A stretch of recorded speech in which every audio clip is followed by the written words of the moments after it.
সুপ্রভাত বন্ধুরা, আমার ভিউয়ার্সদের জন্য আজকে তো দারুণ বার্তা এঞ্জেলদের। একদম উজ্জ্বল আলো, এত আলো এত আলো এত আলো। ডিভাইন বলছে রিমেন পজিটিভ।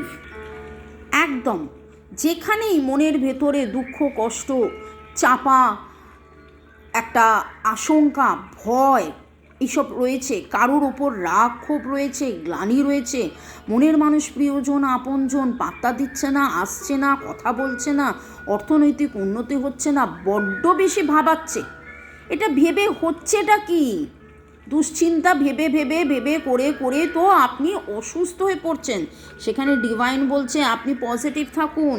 বিশ্বাসে মিলায় বস্তু তর্কে বহুদূর। যত বেশি আপনি পজিটিভ থাকবেন তত দেখবেন আপনার জীবনেও পজিটিভ পজিটিভ পজিটিভ পজিটিভ হচ্ছে। তো কি করছেন? ক্লেম করছেন এই এনার্জি? লিখুন, টাইপ করুন, I remain positive, I remain positive, I remain positive.